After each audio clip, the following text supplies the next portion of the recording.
De hecho, se ve tan bien que me voy a quitar las gafas. Pues Es como grande esa consola. el tipo de fuente, yo es que programo así, con el tipo de letra así. De hecho, si me voy al editor, esta fuente casi es muy, bueno, sí, es que es muy pequeña. Yo suelo programar con la fuente un poquito más grande que esto, que más o menos le quepan de largo unos 90 caracteres o 100. Bueno, así, por ahí anda. Un monitor Pues grande. díselo a mis compañeras que se reían de mí porque me ponían las letras súper grandes. Claro, pero con los años te lo agradeces, ¿sabes? La vista se te cansa menos. Por lo menos a mí, que será porque yo soy miope, pero lo agradezco bastante. Bueno, entonces decíamos que imaginamos que teníamos un objeto como nos pasaba hoy. Vamos a hacer lo que sea con una función constructora. Que imaginabas que aquí tiene un objeto para guardar datos, ¿no? Por ejemplo, value 1. Y ahora hay una serie de operaciones que podemos hacer sobre esos campos. Imagínate que aquí hay un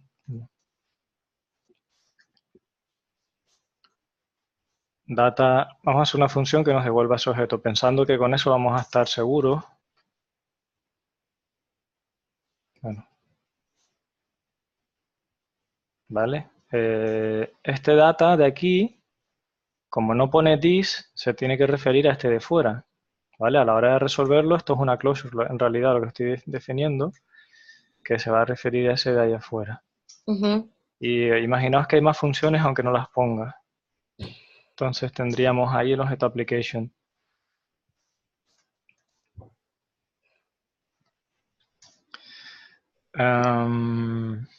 Bueno, sí, para ver bien los efectos colaterales, vamos a poner un método que nos pinte el objeto.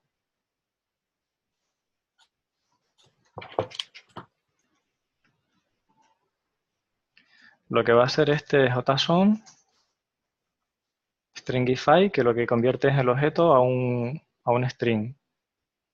Y esto sí que lo hace recursivamente. Digo, con las limitaciones de que tendría que ser solo datos. Vale, vamos a intentar esto un poquito.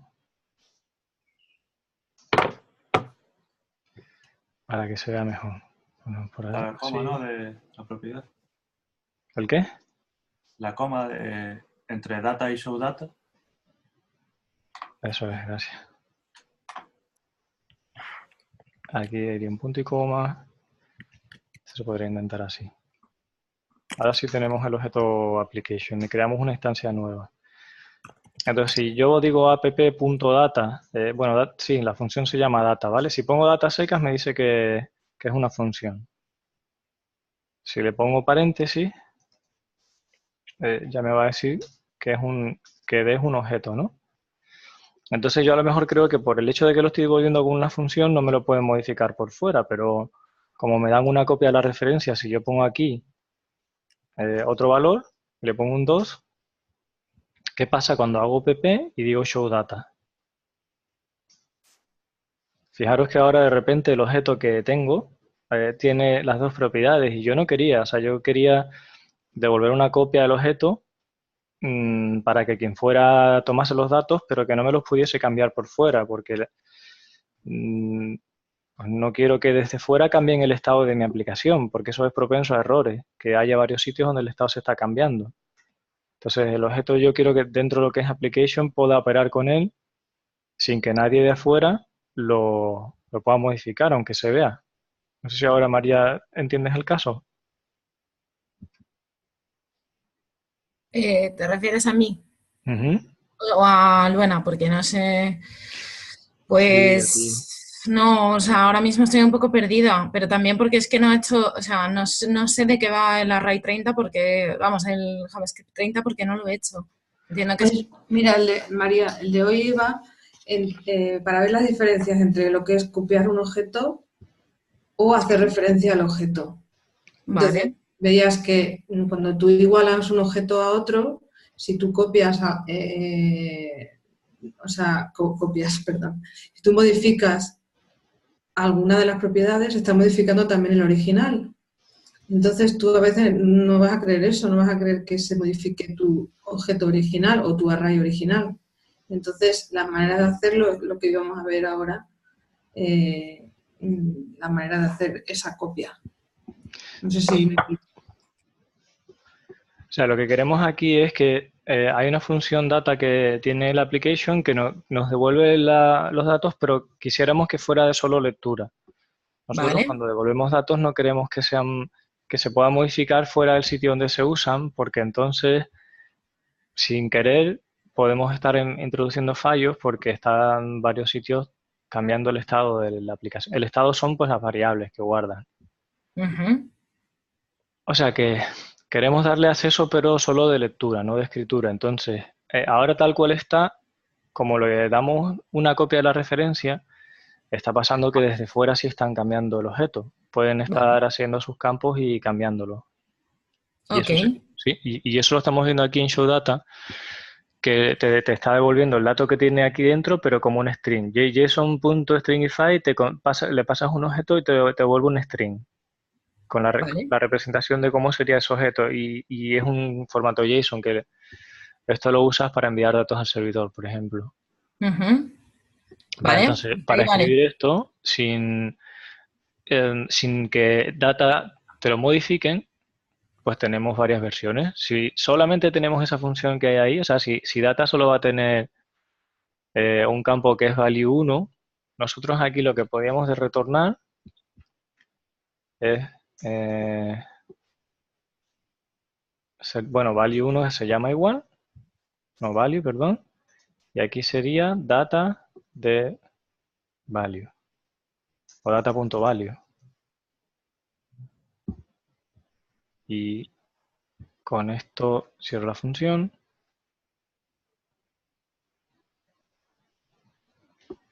Ahora que he hecho que en vez de devolver el objeto data tal cual, en el return estoy devolviendo un objeto. Vamos a ponerlo así para que se entienda mejor.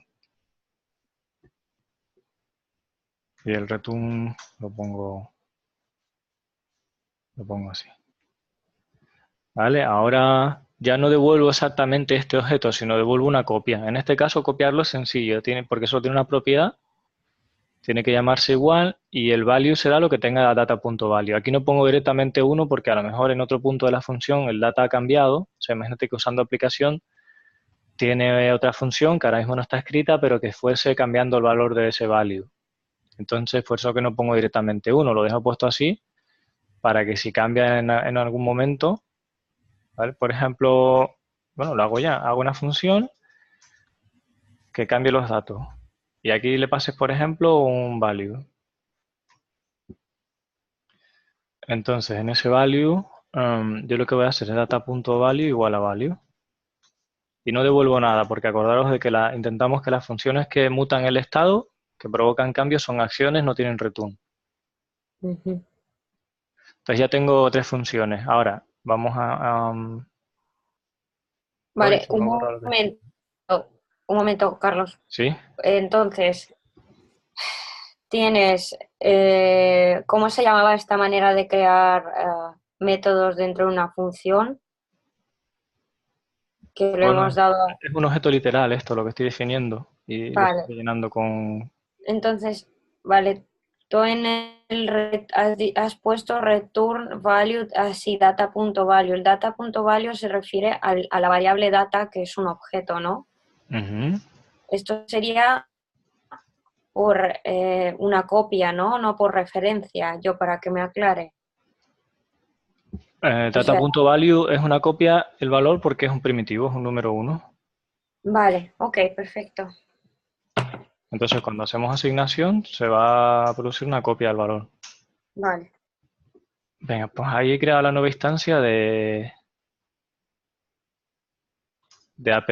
Entonces, ahora app, si yo digo show data, por ejemplo, tiene value 1. Si llamo a la función que cambia el valor, change data, le pongo un 5, un 4, y hago show data, tiene un 4. ¿Y qué pasa si digo barde igual app.data y me creo una copia? O sea, le digo que me dé lo que tiene el objeto en ese momento. Entonces me dice que d tiene un 4. Pero si ahora hago d.value igual a 7, ¿vale? Sucede que cuando yo llame app.data, 4. sigue siendo un 4. Va a seguir teniendo 4. Ok. El original no se ha modificado. Y si llamo a showData, lo vemos también que tiene value 4. Entonces lo que hemos conseguido es poder devolver el objeto para que tú lo veas, pero que no se pueda modificar. Y eso lo hemos hecho haciendo que la función que te devuelve el objeto te devuelva otro que sea equivalente. Realmente es otra referencia porque abro llave, cierro llave y el campo es igual. Tengo este campo y esto sería una copia profunda del objeto. Que en este caso, como solo no tiene más de un nivel, solo tiene una propiedad y tiene un primitivo, pues cualquier método de los que copia objetos como ObjectAssign lo hubiera hecho bien también. Porque solo hay un nivel. Donde la cosa se pone interesante es cuando tengo más de un nivel. O sea, si yo me vuelvo a definir la función application, imagínate que ahora quiero una copia un poco más potente porque a lo mejor el chain data empieza a ponerle campos nuevos o cosas de ese estilo. Entonces yo podría hacer un object assign y decirle quiero que coja un objeto vacío y a ese objeto vacío le sume el data, que es muy, muy típico esto. ¿Vale? Entonces, assign tú puedes poner aquí tantos argumentos como quieras. Y lo que hace es, si hubiera otro objeto, al inicial que le pongas aquí, que es vacío, le va a meter todas las propiedades que tenga este. Ok. Pero solo lo va a hacer un nivel. Entonces vamos a crear otra vez esto.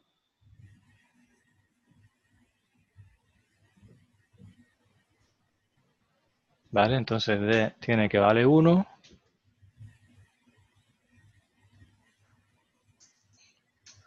Que le pongo 5 y el D sigue valiendo 1.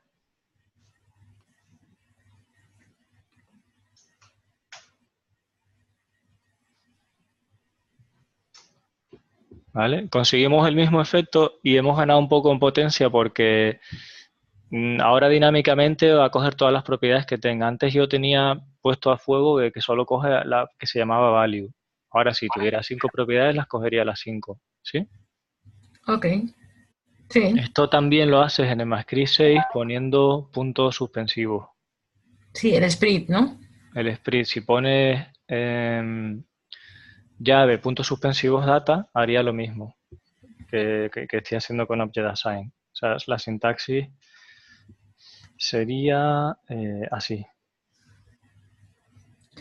Ok. Eso cuando veamos ECMAScript 6, que nos vamos a ir metiendo con lo de las catas, pues ya veremos esa sintaxis, pero hace lo mismo. Que digo que este hombre, no me acuerdo cómo se llama, dice que todavía no está soportado, ¿no?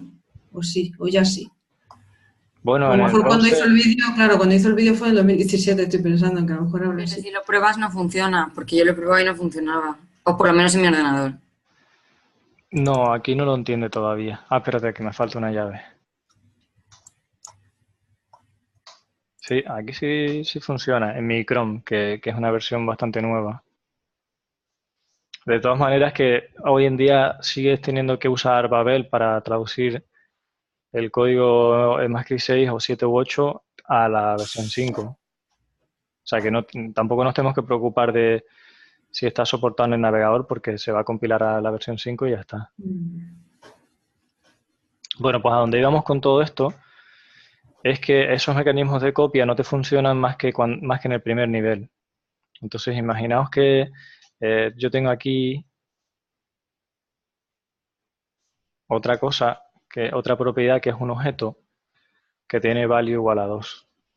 Ahora el objeto es más complejo que antes, tiene un value 1 y otra propiedad anidada que es otro objeto también. Y esto si queréis lo dejo así con ObjectAssign.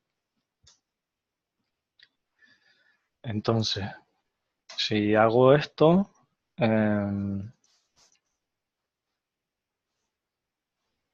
a la función data y eso me devuelve un D que tiene un nested property que vale 2. Entonces, vamos a llamar a showData y ves que está poniendo que el objeto como string sería eso. Entonces, si yo en este property a value le pongo un 7, debería estarse cambiando el de dentro. Fijaos que ahora desde fuera, si el value 1 no, si yo cambio t.value y le pongo un 9, como es un primitivo, este se ha copiado. Entonces yo cuando haga show data, el 9 no me ha cambiado. Pero en este property sí, el vale 7 y yo realmente adentro no lo he cambiado. ¿Por qué pasa eso? Pues porque el Object Design lo que me dice es, mira, primero tienes este property que es un primitivo, bueno, pues hago una copia del valor y listo. Luego tienes este property, luego te lo pongo también, pero cuidado, que aquí lo que hay es un objeto. Bueno, pues yo un objeto no lo sé copiar. No sé copiar objetos, así que te lo devuelvo tal cual. Y te está devolviendo la misma referencia al objeto en los dos sitios. Vamos, que apuntan al mismo objeto en la memoria. Entonces, ¿qué tendrías que hacer? Pues tendrías que hacer un Object Assign otra vez a su vez de ese objeto. ¿Sí?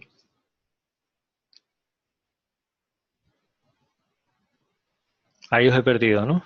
Sí, Sí, entonces, ¿qué tendrías que hacer así? Eso por las eternidades de todos los niveles. Sí que no era yo sí me he perdido. No sé, ¿alguien me ayuda a explicarlo de otra manera? Viendo el código y tal. Yo no sé si lo he entendido, pero puedo intentar. Vale. O sea, porque el assign sabe copiar la propiedad y el valor de un objeto, pero cuando el valor de una propiedad de un objeto es otro objeto, ya no sabe meterse en ese nivel que es más inferior. Algo así. Guay. Entonces no puede copiar el objeto dentro de un objeto, sino que le tienes que decir que ahí también hay otro objeto y que lo copie de esa manera. Claro. Perfecto. Entonces la pregunta es, ¿qué hay que hacer? ¿Una iterable ahí de 500 niveles inferiores para que haga la copia? Hombre, podríamos hacer un bucle for, ¿no? Y decirle que si el valor de una propiedad es typeObject, que te haga otro assign. Eso es. Y También, ¿verdad? perdona, una cosa, ¿y si en lugar de ser un objeto fuese una función? Porque si consideramos que la función es un objeto. Hace lo mismo, el Object Assign te asigna la misma referencia a esa función. Vale, vale, gracias. Ah. Sí. ¿Más cosas? ¿Más comentarios?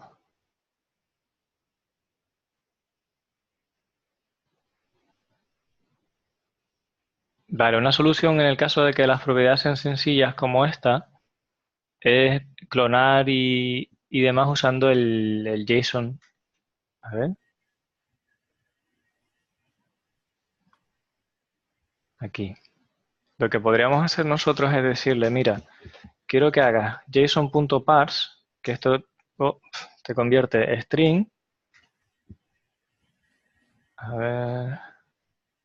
¿Así lo veis también? Ahora uno Sí. más, ¿no? Sí, se veía. JSON.parse hace lo contrario, toma un string y lo convierte en objeto. Entonces, si le doy al enter sin querer, vamos a ver de nuevo. Si hago stringify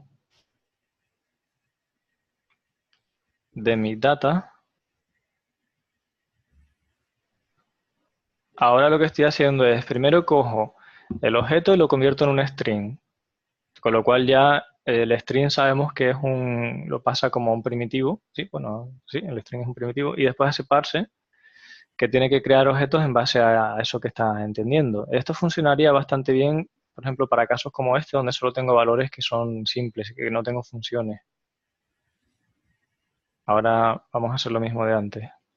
Me creo perdón. Vamos a crear una instancia nueva de app. Aquí consigo el dato. Y ahora en d.nestedProperty, que vale 2, lo voy a poner de que el value sea un 8 o un 9. Y en app.showData sigue siendo un 2. O sea que efectivamente me ha creado una copia profunda de todo el objeto con Porque aquí antes se lo cambiaba y lo cambiaba dentro también. Pero ahora no. Porque al pasarlo a string con stringify ya pierde toda referencia que hubiera a memoria. Y tiene que convertirlo a string. ¿Sí? Sí, Lo que creo recordar que el JSON Stringify no podía con objetos que tuviesen dentro funciones. Y quizá alguna limitación más, por ejemplo. Una pregunta. Sí. Jolín, tenía el sonido apagado y hablaba y todo el mundo pasaba de mí y yo digo, jo, qué borde todo el mundo hoy. Eso pasa a Pero es que veces. lo tenía apagado. Mi pregunta es que estás haciendo, realmente estás cogiendo un objeto, lo estás convirtiendo en string y luego lo estás volviendo a convertir en el mismo objeto. Ujú. Pero crearías ese objeto entonces en otra referencia. Esa es la Correcto. idea, es como coger y cambiarlo de sitio Ujú. para que no afecte los cambios. Eso es. Vale. Había alguna limitación del Stringify, pero no la recuerdo. Entonces me estoy viendo aquí. Pero no te está pillando la función. ¿El qué? Que no te está pillando la función. No, la está quitando. Pero eso en realidad a la hora de clonar el dato no sería problemático. Ah, hombre, lógicamente si queremos que preserve la función y todo eso, sí, desde luego ese es un, pero es que me parece que había otro.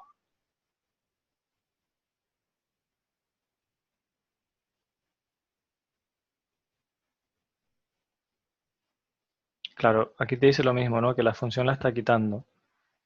Pero no sé si había algún sitio más donde había algún otro problema. Bueno, eso aparte de que el instance of no funciona, pero instance of yo lo evito todo lo posible en JavaScript. Acordás de lo de duck typing, no te preocupas qué tipo es, sino que cumpla un determinado. Pero si te preocupan los tipos, pues ya para eso usas TypeScript. En principio, para todos los casos, sería eso, que la función la está dejando fuera, con lo cual este apaño para solo datos nos valdría.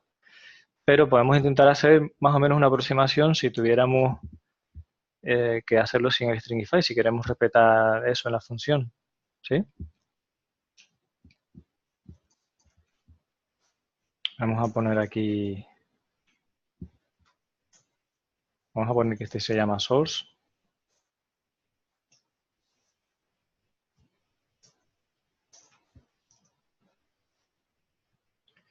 Y esto era. Es varias cosas que no puede ser que se me olviden. Entonces voy a hacerlo en varias pasadas.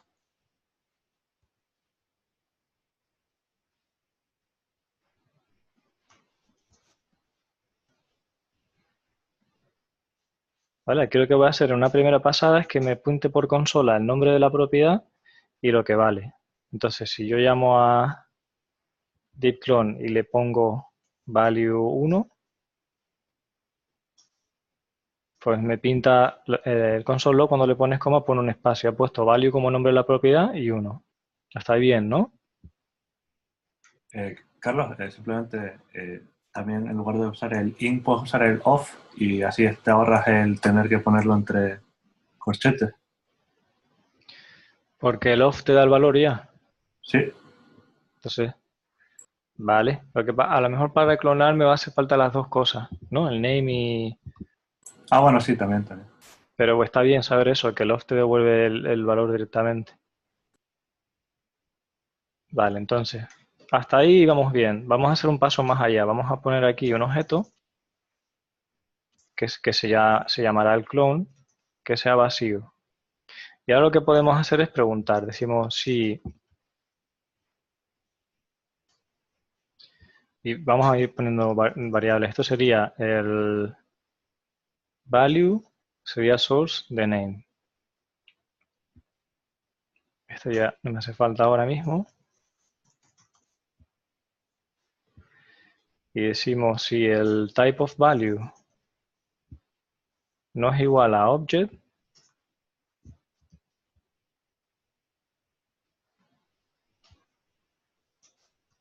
Entonces, clone de name igual a value. Y vamos a ver si con esta versión de la función podemos ir... Ay, pero me ha faltado una cosa, que es retornar el clone. Que me ha olvidado el return.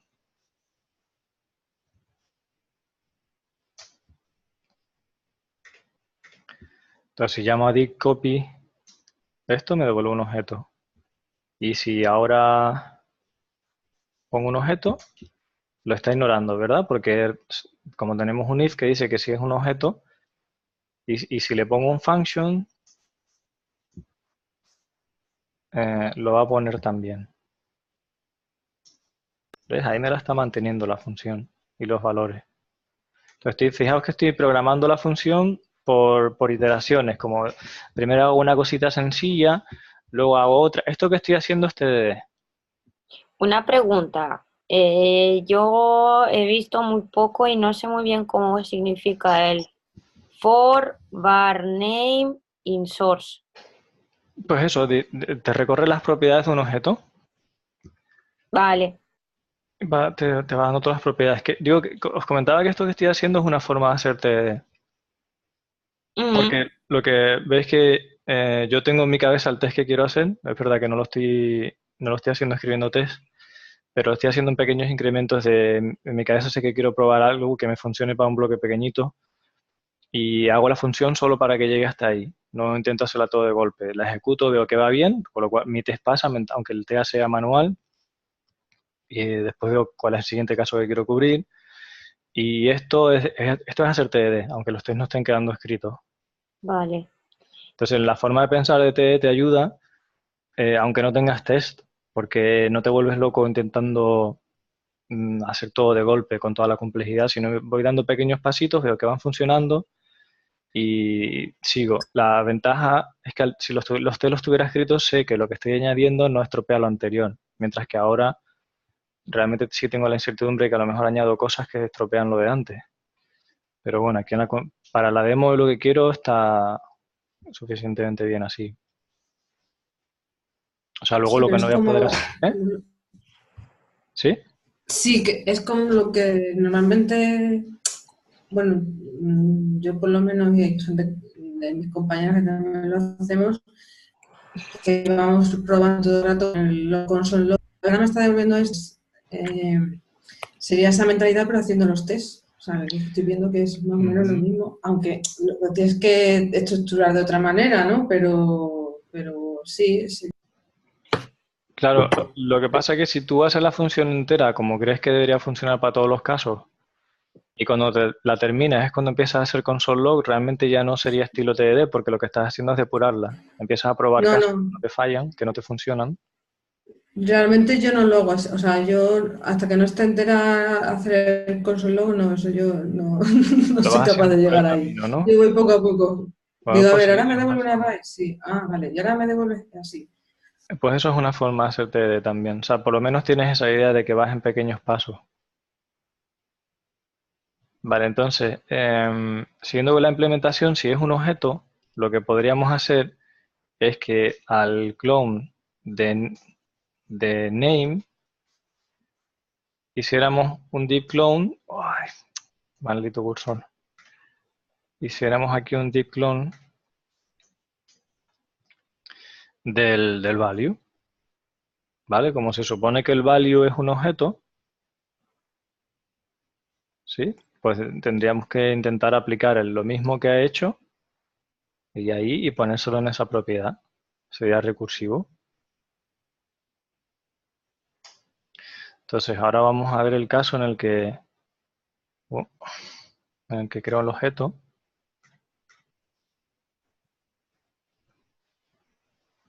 Y tiene aquí...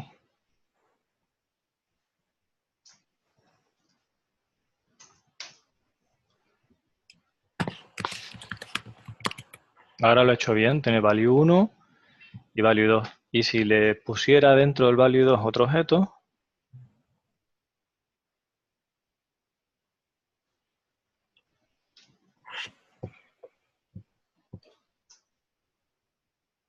y terminar de poner bien las cosas. Aquí tendría que haberlo clonado bien.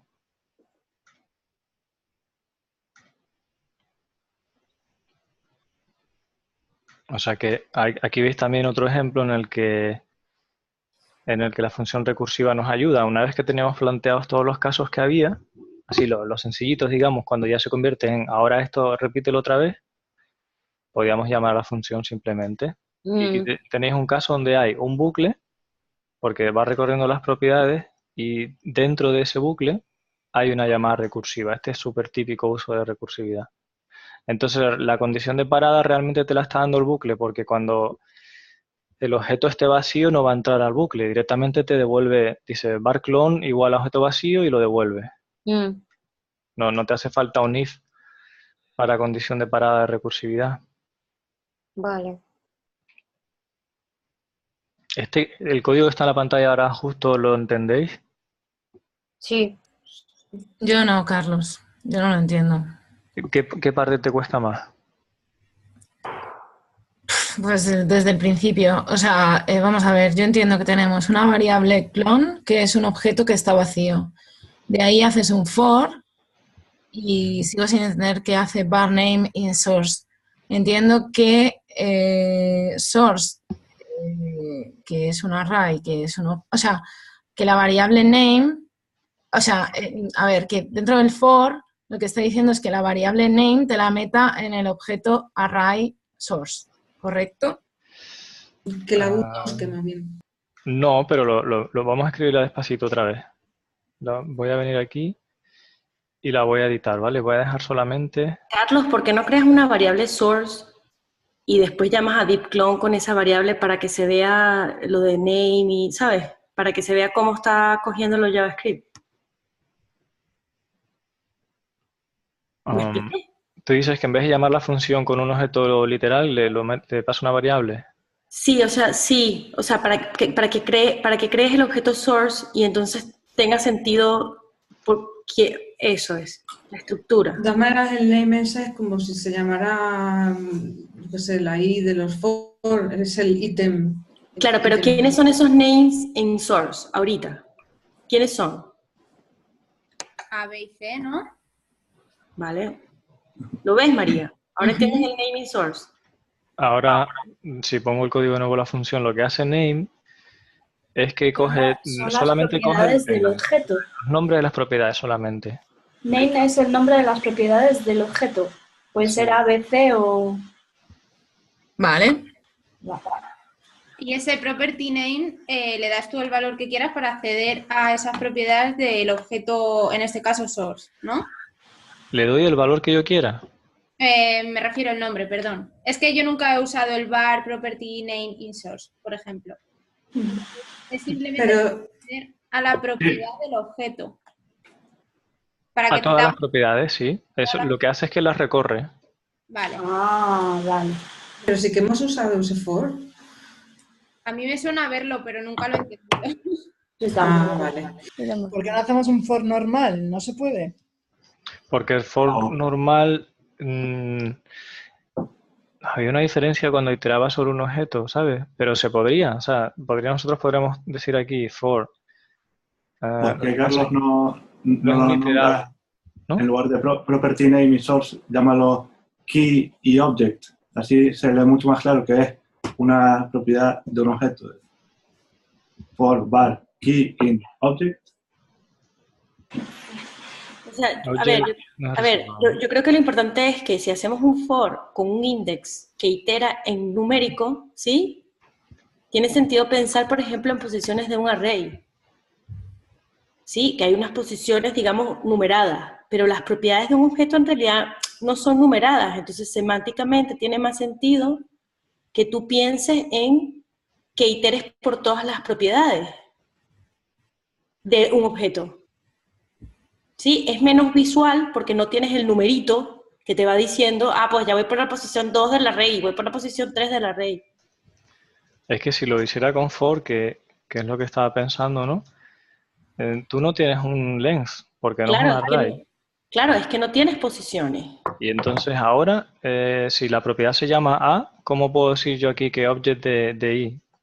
¿Sabes? No machea, no... object de A no es object de 0. Claro, pero lo que tenéis que ver es cómo mapear el for normal que teníamos del index, que va por un array, ¿sí? Este de propiedad en objeto, lo que hace es itera por todas las propiedades de un objeto. Ok. Si pensamos que tenemos toda la familia del Rey León, ¿sí? Y cogemos un objeto, un Simba, esto lo que va a hacer es entrar a los kilos, entrar al color del gato, ¿sabes? A todas las propiedades que tengan. Sí, eso lo he entendido perfectamente. O sea, en realidad está tratando las propiedades como los elementos de un array, ¿no? Pero no tienen posiciones porque es un objeto. En realidad está entrando en todas las propiedades del objeto. Sí, pero las está tratando así, por eso itera, aunque puedes seleccionar el que quieras. Sí, eso es. Vale, guay, mola. Y sabéis que para acceder a una propiedad o un objeto con un nombre que lo tienes puesto en una variable, tienes que ponerlo así con un corchete. O puedes poner object.key, porque si pones .key, él piensa que key literalmente es el nombre de la propiedad. Ah, vale. A ver, repite. Aquí quiero acceder a lo que vale la propiedad esa. Entonces, si yo pongo object.key, cuando le pones el punto, él entiende que lo que va detrás es cómo se llama la propiedad. Vale, ok. Vale. Y ahí en realidad lo que está devolviendo es el valor. Claro, ahí key yo quiero que ese key va a ser A, B y C cuando vaya pasando el bucle. Entonces, yo quiero que me diga lo que vale object de A. Y object de B y object de C. Entonces, ahí tengo que poner... Te devuelve todas las propiedades. De esa manera, ¿no? Con object... no me sale. Corchete key te devuelve todas las propiedades, sean 1 o 24. No, si te devuelve solo una, lo que pasa como está dentro del bucle, key va a ir cambiando. Ah, bueno, se van almacenando, cierto. En cada iteración te va a dar una, pero si pones, sabes que es lo mismo que si yo me voy a la consola y digo var object igual y digo A1, B2, C3. Si ahora accedo a object de punto A, puedo, porque me sé la propiedad, pero imagínate que no me la sé y digo, la key es igual a A. Entonces yo puedo decir object de key, que vale A, y me dice que es 1. Ajá. Justamente esto es lo que estamos haciendo. Cuando ya si te sabes el nombre, lo haces así, pero si estás iterando y el nombre lo tienes en una variable, pues lo haces de esta otra forma. Por ejemplo, si yo digo object corchete y pongo aquí una C, me dará un 3. Son las dos formas de acceder a un objeto, con punto y el nombre literal, o con corchete y lo que sea como un string. Vale, guay. Una variable, pues una variable. Entonces, volviendo al código, aquí estamos cogiendo el valor de esa propiedad. Entonces pregunto, digo, oye, si el valor es un objeto, o sea, si no es un objeto, pues me vale, porque como al no ser un objeto, la igualdad me lo va a copiar. Y si es una función, bueno, pues va a ser una copia de la referencia, apuntará a la misma función, pero no me importa para este caso concreto. Si es un número, un string, un boolean, lo va a copiar. Así que la copia va a quedar bien hecha. Y bien, si resulta que es un objeto, necesito coger ese valor y clonarlo a su vez. Entonces, al llamar a la función a sí misma, paso ese objeto por aquí y vuelvo a empezar. Así hasta que llegue a que ya no tenga propiedades. Ok, vale. ¿Comprendido? No es fácil de comprender esto, ¿eh? O sea, es normal que cueste. Pero es para que veáis, bueno, que en los proyectos reales se cometen muchos bugs porque la gente no entiende muy bien cómo funcionan las referencias. Súper importante, ¿sabes? Si tú estás jugando con primitivos o con objetos y si los estás copiando y clonando, todo esto, y además son fallos que son bastante difíciles de encontrar y que te puedes llevar incluso memory leaks, sobre todo cuando hace funciones tipo set interval y cosas así, que si te deja referencias por ahí que no se pueden borrar, pues te peta la memoria incluso de la aplicación. O sea, podrías petar el navegador con memory leaks. O sea, que esta parte es bastante importante. Guay, gracias. No. Y eso era una de las dudas que habíamos preguntado. Si queréis, vemos alguna cosa más. De dudas, digo.